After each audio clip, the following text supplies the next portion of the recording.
মেদিনীপুরের বহু চর্চিত কেন্দ্র নন্দীগ্রাম, সেখানে শুভেন্দু অধিকারী এগিয়ে রয়েছেন। শুভেন্দু অধিকারী নন্দীগ্রাম কেন্দ্রে এগিয়ে রয়েছেন। সুমনদা, দুটোই আপনাকে বলতে হবে।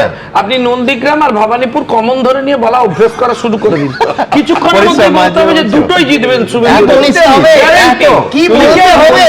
আমি এটাই বলছি যে বিসিএস সঙ্গে গণতন্ত্র নেই, অন্য রাজনৈতিক দলের গণতন্ত্র নেই, বিরোধীরা সঞ্চালক কি বলবেন, কি বলতে হবে সেটা বিজেপি বলে দিচ্ছে। আমরা তো এটাই বলছি, আমরা এই গণতন্ত্র হত্যাকারীর বিরুদ্ধে ঝগড়া করছে। বলছে কি প্যাক তারা কোথায়? আমি বলছি কংগ্রেস কি বলছে, বিজেপির প্রতিনিধি ঠিক করে দেবে। উনি বিরোধী নেতার মতো কথা বলছেন। সুমনদা এটা বলতে হবে, ও ঠিক করে দেবে, সঞ্চালক কি বলবেন ওরা ঠিক করে দেবেন, বিশ্লেষক কি বলবেন না। ঠিক আছে, আমাদের লড়াইতে এটা লড়াই করুন। সুতরাং আমরা বলছি 130 এ 70, আরে হোক, ছেড়ে দিন। 130 এ 70 গলার আওয়াজ বাঁচিয়ে রাখো। ছেড়ে দিন, আমি এবার দেখবো হচ্ছে, একটা শেষ করুন। পর্যন্ত এই গলার আওয়াজ থাকে কি আরে হ্যাঁ, নন্দীগ্রামেও হারবে, ভবানীপুরেও হারবে। ঠিক আছে, এই আশায় থাকুন। আমার বক্তব্য হচ্ছে, দেখুন আমি তো আশা করেছিলাম আপনারা এতক্ষণে ডিজেপি যে অর্ডার দিয়ে দেবেন। তিন তৃণমূল প্রার্থী পূর্ব বর্ধমানের 3টে কেন্দ্র পাচ্ছি। কাটোয়ায় রবীন্দ্রনাথ চট্টোপাধ্যায় তৃণমূল কংগ্রেস প্রার্থী এগিয়ে, মঙ্গলকোটে অপূর্ব চৌধুরী তৃণমূল কংগ্রেস প্রার্থী এগিয়ে, কেতুগ্রামে শেখ শাহনওয়াজ তৃণমূল কংগ্রেস প্রার্থী এগিয়ে। এবার সরাসরি চলে যাব বিশ্বনাথ চক্রবর্তীর কাছে। এখনো পর্যন্ত এই 1 ঘন্টা মোটামুটি 50-52 মিনিট ট্রেন্ড আসা শুরু হয়েছে। বিশ্বনাথ, সামগ্রিক ছবিটা আপনার কাছ থেকে দেখুন সুমনদা, মানে একজন দর্শক কি করে বুঝবেন যে কি ধরনের ট্রেন্ড হতে পারে।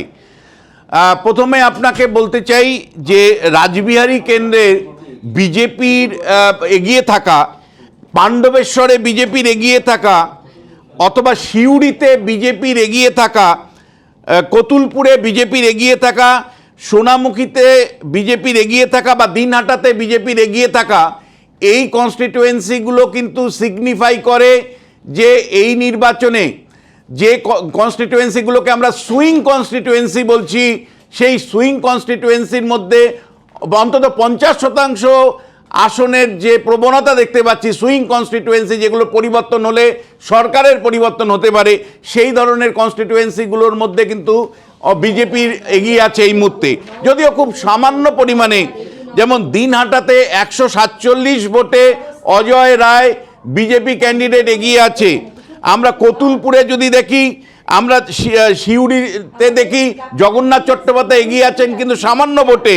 পাণ্ডবেশ্বরে বহুদিন রাজনীতির মূল ধারার বাইরে ছিল জিতেন তেওয়ারি, সেই জিতেন তেওয়ারি কিন্তু সুমনদা এই মুহূর্তে এগিয়ে আছেন।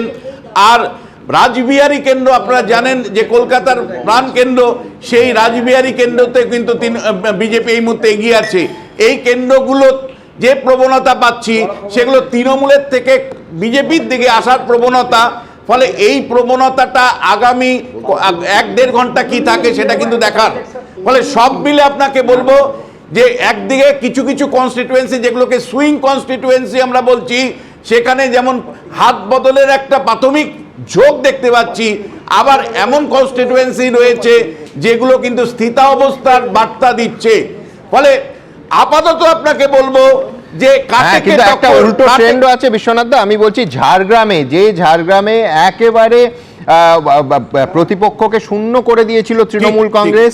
4টের ইনিশিয়াল ট্রেন্ড, 4টেতেই বিজেপি এগিয়ে। একেবারে আই রিপিট, ঝাড়গ্রামে 4টে কেন্দ্রে বিজেপি এগিয়ে, কলকাতার তৃণমূল কংগ্রেস প্রার্থী জাভেদ খান কসবা কেন্দ্রে এগিয়ে। বিশ্বনাথ চক্রবর্তী, আবারও বলছি সুমনদা, যে জঙ্গলমহলের থেকে যে ছবি আসছে, ঝাড়গ্রামে আপনি ঠিক বলেছেন, গত 2টো নির্বাচনে 4-0 ছিল।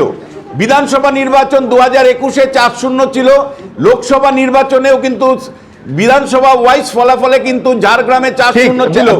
এবিপি আনন্দ, এগিয়ে থাকে, এগিয়ে রাখে।